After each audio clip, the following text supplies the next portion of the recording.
Hello everyone, ICT virtual classes में मैं योगेश में आपका स्वागत करता हूँ। तो जैसा कि आप जानते हैं, हम बल के बारे में पढ़ रहे थे, फोर्सेस के बारे में। और लास्ट क्लास में हमने फोर्सेस में पढ़ लिया था कि कांटेक्ट फोर्स क्या होता है। तो कांटेक्ट फोर्स जो होते हैं वो फोर्स से होता है जब दो बॉडी आपस में फिजिकल कांटेक्ट में हो, यानी कि आपस में संपर्क में हो। तो जब भी दो बॉडी यानी कि दो वस्तु आपस में संपर्क में हो तो जो बल उनके बीच लगेगा वो कांटेक्ट फोर्स यानी कि क्या लगेगा, संपर्क बल लगेगा।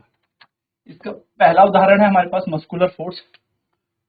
जो मस्कुलर फोर्स होता है वो क्या होता है, जब कोई बॉडी मसल्स यूज करके, जैसे कि हम लोग अपनी मसल यूज करते करके किसी बॉडी को पिक करते हैं, ड्रॉप करते हैं, एक जगह से दूसरी जगह रखते हैं। पेन उठाने के लिए हम मसल्स यूज कर रहे हैं, खाना खाने के लिए हम मसल यूज कर रहे हैं, किसी चीज को उठा के कहीं रखने के लिए हम मसल्स यूज कर रहे हैं, साइकिल चलाने के लिए हम मसल्स यूज कर रहे हैं। तो बेसिकली मसल जब हम यूज करें, कोई फिजिकल एक्टिविटी हम कर रहे हैं, स्कूल आ रहे हैं, स्कूल से घर जा रहे हैं, तो जब हम अपनी मांसपेशियां मसल्स यूज करें, such as walking, running, lifting, pushing, jumping, stretching, कुछ भी हो, तो जो फोर्स हम लगा रहे हैं वो अपनी एक्शन ऑफ मसल्स से लगा रहे हैं, यानी कि अपनी मांसपेशियों द्वारा हम ये बल लगा रहे हैं। तो the force resulting due to the action of muscles is known as muscular force. तो जो फोर्स यहाँ पर लगता है इसको हम मस्कुलर फोर्स कहते हैं। तो जो मस्कुलर फोर्स होता है occur when muscles contract and elongate while doing the activity. तो मस्कुलर फोर्स कब लगता है, जब हम मसल्स लगाते हैं तो इलोंगेट होती हैं, कॉन्ट्रैक्ट होती है, लंबी होती है, स्ट्रेच होती है, कॉन्ट्रैक्ट होती है। तो इस टाइम जो मस्कुलर यहाँ पर फोर्स यूज होता है, या हम कह सकते हैं इस टाइम जो बल हमारा यूज होता है उसको मांसपेशीय बल कहते हैं। तो animal, birds, fish, insect use muscular force for the movement and survival. ठीक है, तो इस बात को ध्यान में रखना। तो use of muscular force by living being, जैसे कोई हिरन भाग रहा है, सांप चल रहा है, या फिर मछलियां हैं, बच्चा एक जगह से दूसरी जगह जाके क्रॉल करके जा रहा है, हम चलते हैं, चिड़िया उड़ती है, तो सब में क्या होती है, मसल्स का ही उपयोग होता है, मांसपेशियों का ही उपयोग होता है। Human use the muscular force of some animal to carry out many task for a long time. तो ह्यूमन बीइंग क्या करते हैं, जैसे खेत में हल लगाना होता है, प्लगिंग थ्रू द ऑक्सिस हो गया, या हॉर्स कार्ट हो गई, बुलक कार्ट हो गई। तो इन सब में क्या होता है, ये घोड़ा गाड़ी हो गई, या यहाँ पर हमारे जो जानवर है ये क्या कर रहे हैं, ये प्लगिंग कर रहे हैं। तो ये मस्कुलर फोर्स का उपयोग कर रहे हैं, यानी कि अपने मांसपेशियों का ही उपयोग लगा के ये क्या कर रहे हैं, इस पूरे खेत को खोद पा रहे हैं, प्लग कर पा रहे हैं। ये अपनी घोड़ा जो है अपनी मांसपेशियों से यानी कि बल से लगा के, आप कह सकते हो अपनी ताकत लगा के क्या कर रहा है, हॉर्स अपनी पूरी कार्ट को खींच रहा है, पीपल कैन कैरी इट। तो ये इजिली कैरी कर सकता है। तो ये है, तो मस्कुलर फोर्स एक बहुत ही इंपॉर्टेंट रोल प्ले करता है। So muscular force plays an important role in many functions inside our body. This force help us chew food and push it to through the alimentary canal during the process of digestion। तो यही जो process है, process of digestion आप कह लो, इसके दौरान भी हम क्या करते हैं, जो खाना खाते हैं, हमारी जो डाइजेशन सिस्टम है उसमें भी मसल्स ही यूज होती है। तो एक्सपेंशन और कॉन्ट्रैक्शन जो हमारे दिल का होता है, हमारी हार्ट की मसल का होता है, जिससे खून हमारी पूरी की पूरी बॉडी पे संचार किया जाता है, ये भी एक तरीके का क्या है, मस्कुलर फोर्स ही होता है। चलिए फटाफट से नोट कर लेते हैं इसको।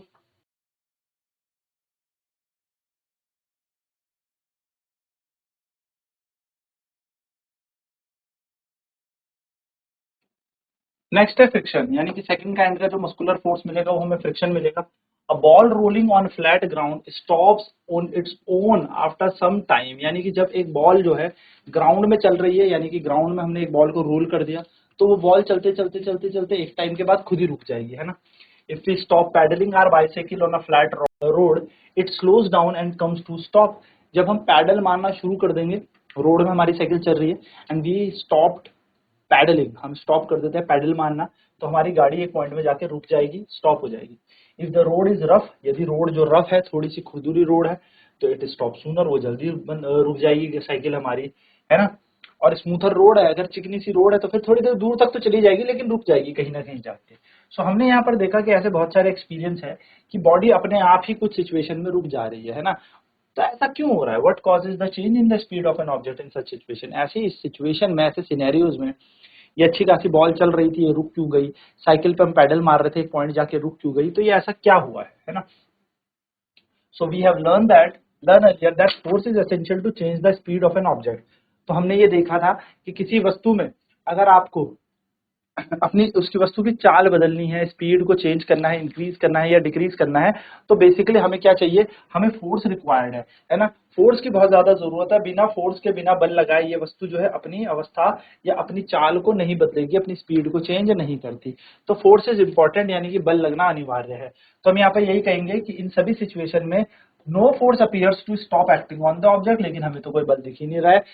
तो yet there speed gradually decreases, फिर भी ये बॉल धीरे धीरे जाके कहीं जाके रुक गई, and they come to stop, और कहीं जाकर रुक गई कुछ पीरियड ऑफ टाइम के बाद।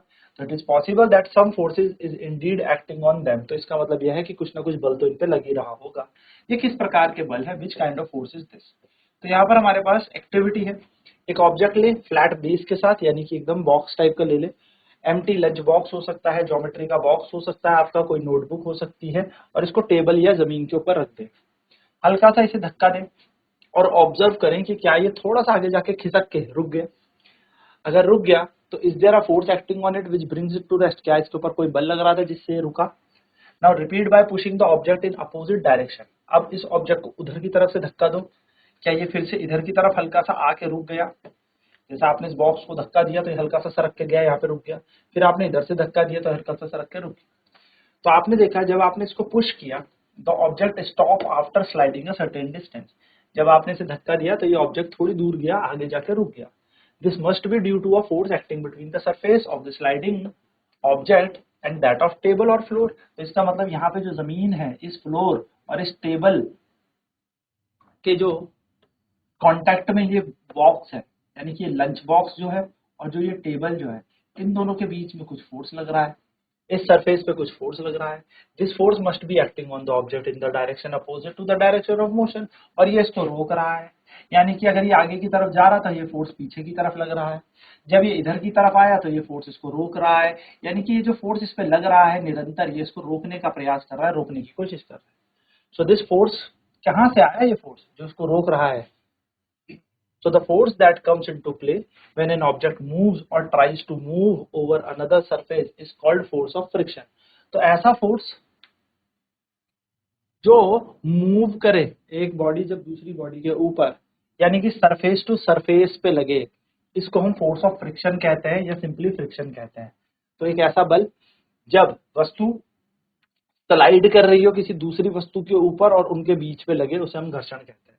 तो फ्रिक्शन हमेशा तब लगता है जब डायरेक्शन अपोजिट होती है डायरेक्शन ऑफ मोशन, यानी कि ये बॉक्स इधर जा रहा था तो घर्षण इसके अपोजिट लग रहा था, विच और ट्राइंग टू मूव, और अगर ये बॉक्स इधर जा रहा था घर्षण इसके अपोजिट लग रहा था। The force of friction is a contact force since it arises due to two surfaces in contact. तो जो फोर्स है फ्रिक्शन का, ये एक कॉन्टैक्ट फोर्स है, ये एक संपर्क बल है। और ये क्यों आया, क्योंकि जब दो सतह संपर्क में थे तब यहाँ पर आया।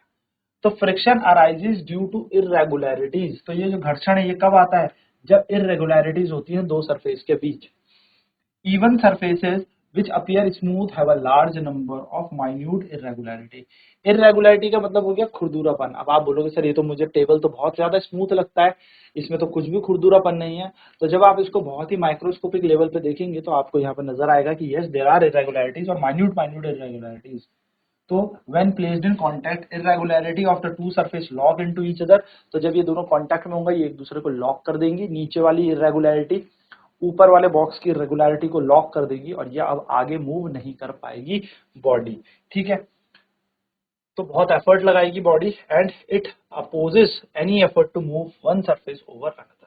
तो इस तरीके से देखो ये इरेगुलरिटी इन्होंने लॉक कर दिया आपस में, यहाँ पे ये दोनों की दोनों इरेगुलरिटीज ने एक दूसरे को लॉक कर लिया। As a result upper body is not able to move, ऊपर वाले जो बॉक्स है वो मूव नहीं कर पा रहा। इसको इस तरीके से आप ध्यान में रखिएगा। चलिए नोट कर लेते हैं इसे फटाफट से।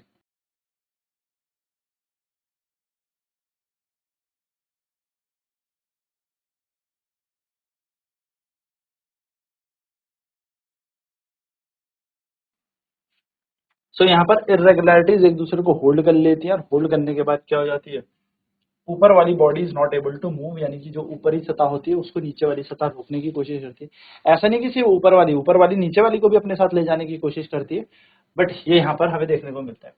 सो एक्टिविटी 5.3 को फिर से करते हैं, पर इस टाइम एक काम करते हैं, सेम ऑब्जेक्ट को रखते हैं, सरफेस बदल देते हैं।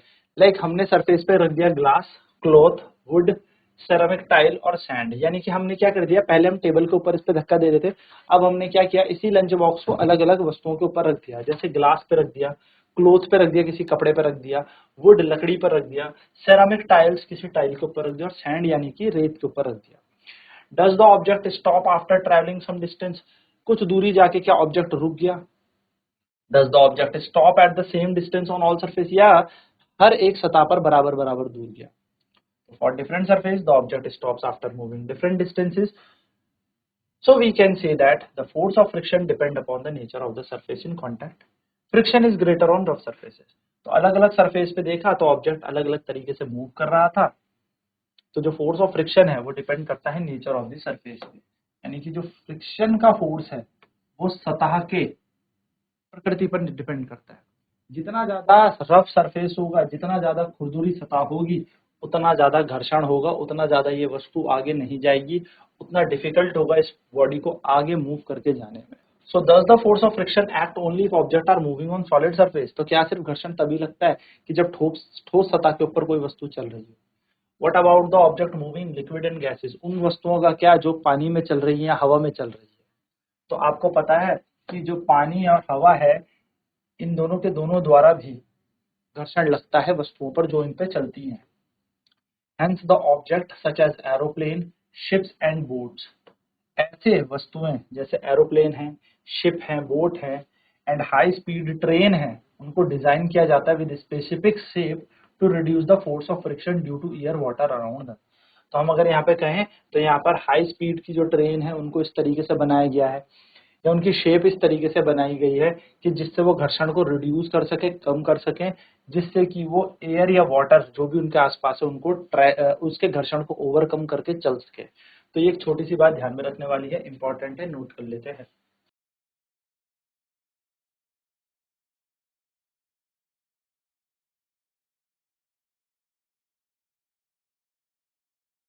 तो it is essential for an object applying force on another object to always be in contact with. तो क्या जरूरी है कि अगर दो वस्तुओं को एक दूसरे पे चलना है तो वो एक दूसरे पर फोर्स तभी लगाएंगे जब वो संपर्क में हो? सोचने वाली बात है कि एक वस्तु दूसरी वस्तु पर बल तो लगा रही है, लेकिन ये तभी लगाएगी जब वो दोनों के दोनों संपर्क में हो। तो ऐसा नहीं है दोस्तों, हमारे पास कुछ नॉन कॉन्टैक्ट फोर्स भी होते हैं, यानी कि हम यहाँ पे कह सकते हैं नॉन कॉन्टैक्ट फोर्सेस, असंपर्क बल। तो there are forces whose effect can be experienced, ऐसे बहुत सारे फोर्स हमारे आसपास हैं जिनके अफेक्ट को हम एक्सपीरियंस कर सकते हैं, तब भी जब वो दोनों के दोनों संपर्क में नहीं है। ऐसे फोर्सेस को हम नॉन कॉन्टैक्ट फोर्स कहते हैं, ऐसे बलों को हम असंपर्क बल कहते हैं। तो असंपर्क बल तब लगाए जाते हैं जब वहां पर कोई दो वस्तुएं आपस में संपर्क में ना हो, ठीक है। जैसे अगर हम बात करें मैग्नेटिक फोर्स, तो do you remember learning about magnets in chapter in class 6? तो आपने क्लास 6 में पढ़ा होगा कि मैग्नेट जो है वो एक दूसरे पर फोर्स लगाते हैं, और आपने पढ़ा कि आपने देखा भी होगा जब दो चुंबक को आप लेके आओगे तो आकर्षित हो जाते हैं, और अगर इनके पोल घुमा दोगे तो रिपल करने लग जाएंगे। तो ऐसा क्या हुआ, आपने तो इन दोनों को पास भी नहीं रखा था तब भी ये चिपक गए, यानी कि बीच में तो संपर्क था ही नहीं। संपर्क का मतलब तो टच होता है ना, कि एक दूसरे को टच करें, पर यहाँ पर तो टच नहीं है। तो when two magnet are brought close to each other like poles north and north, south and south repel each other, जबकि north and south attract each other. तो हमने देखना है आने वाली क्लासेस में भी कि इलेक्ट्रोमैग्नेट कैसे बनता है, क्या बनता है, लेकिन हमने यहाँ पर दो चीजें देखी कि बिना संपर्क में रखे हुए ये आकर्षित भी कर रहे हैं और रिपल्शन यानी कि प्रतिकाशित भी कर रहे हैं। यानी कि अट्रैक्शन और रिपल्शन एक तरीके का पुश और पुल हुआ, यानी कि ये तो फोर्स लगा रहे हैं भाई, किसी चीज को अपनी तरफ खींचना अट्रैक्शन फोर्स हुआ, अपने से दूर कर देना रिपल्शन फोर्स हुआ। तो ये तो फोर्स है, यानी कि मैग्नेट भी फोर्स लगाते हैं एक दूसरे पर, लेकिन किसी मैग्नेटिक मटेरियल पर, लेकिन जब वो उसके कांटेक्ट में नहीं होता। यानी कि मैग्नेट दूसरे मैग्नेट पर फोर्स लगा रहा है, मैग्नेट दूसरे मैग्नेट को रेपल कर रहा है, अट्रैक्ट कर रहा है। किसी चुंबक के आगे मैं लोहे को रख दूं तो वो उससे आकर्षित हो जा रहा है। तो आकर्षण भी एक बल है, प्रतिकर्षण भी एक बल है। ये बल चुंबक लगा कैसे पा रहा है बिना संपर्क के, वही है असंपर्क बल।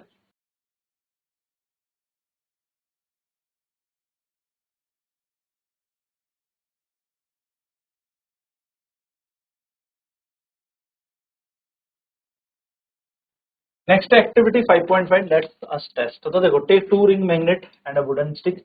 दो रिंग मैग्नेट लो और एक लकड़ी का टुकड़ा इसमें डाल दो, ठीक है। While holding the stick in the vertical position over a wooden table, insert one ring of magnet onto the stick। तो क्या करना है, जब होल्ड करोगे स्टिक को वर्टिकल पोजीशन में, ओवर अ वुडन टेबल, एक टेबल के ऊपर, insert one ring into a magnet onto the stick. तो ऐसे आप क्या कर दो, एक मैग्नेट इसमें फंसा दो। Now insert the second ring, एक सेकंड रिंग लो, ठीक है, मैग्नेट की, और उसके ऊपर लाइक पोल कर दो सेम सेम, लाइक पोल यानी कि दूसरा पोल भी इसके ऊपर कर दो सेम सेम। अब आप क्या करोगे, अब देखो, does the second magnet stay floating, ये इसके ऊपर तैरने लग जाएगा। वैसे तो गिर जाता, लेकिन लकड़ी के हिसाब से तैरने लग जाएगा। Try pushing the second magnet down gently, try करना कि ऊपर वाले को नीचे की तरफ धक्का दो, ऐसे। नाउ रिवर्स द पोल, अब पोल्स को घुमा दो। Does the second magnet still floating, अब क्या दूसरा पोल घूम रहा है। आप देखेंगे magnet exit force on another magnet without being in contact, तो बिना कांटेक्ट में हुए, बिना संपर्क में आए, ये वाला फ्लोट कर रहा है ना, ऊपर वाला तैर रहा है, नीचे चिपकने का नाम नहीं ले रहा, यानी कि इनके बीच में क्या है, फोर्सेज लग रहे हैं, फोर्स लग रहे हैं, ठीक है। तो आप यहां से क्या देखोगे कि force exerted by a magnet on another magnet और a magnetic material is called magnetic force. तो जो चुंबक द्वारा किसी एक चुंबक से दूसरे चुंबक पर जो बल लगता है उसको हम चुंबकीय बल कहते हैं। Since a magnet can exert a force from distance without being in contact, it is called non contact force. तो क्योंकि जो मैग्नेटिक मटेरियल है, जो एक चुंबक दूसरे चुंबक पे या एक चुंबक दूसरों पे जो फोर्स लगाता है उसको मैग्नेटिक फोर्स कहते हैं। क्योंकि मैग्नेट यहाँ पर फोर्स लगा रहा है कुछ डिस्टेंस पे, लेकिन बिना छुए हुए। भाई नीचे वाला चुंबक ऊपर वाले पर बल लगा रहा है, लेकिन छू तो नहीं रहा ना, एक दूसरे को छू तो नहीं रहे, कांटेक्ट में तो नहीं है, तब ये छू नहीं रहे तो कौन सा फोर्स है, नॉन कांटेक्ट फोर्स है, यानी कि असंपर्क बल का ही उदाहरण है। तो ऐसे और भी फोर्सेज होते हैं जो कुछ डिस्टेंस मेंटेन करके रखते हैं, बिना छुए हुए एक दूसरे पर ये बल लगाते हैं। तो जैसे कि आप देख रहे होंगे, ये नीचे वाला चुंबक ऊपर वाले पर बल लगा रहा है, पर इसके संपर्क में नहीं है, इसके कांटेक्ट में नहीं है। तो जब ये इसके कांटेक्ट में नहीं है, यानी कि नॉन कांटेक्ट फोर्स है, असंपर्क बल है, ठीक है, याद रखिएगा। तो ये बेसिकली एक नॉन कांटेक्ट फोर्स का उदाहरण था। अब इसमें और भी फोर्सेज हमारे पास है, जैसे ग्रेविटेशनल फोर्स, गुरुत्वाकर्षण बल, जिसके मामले में या जिसके बारे में हम चर्चा करेंगे अपनी अगली क्लास में। तो आज की क्लास में इतना ही। आईसीटी वर्चुअल क्लासेज में जुड़ने के लिए धन्यवाद। आपका दिन शुभ।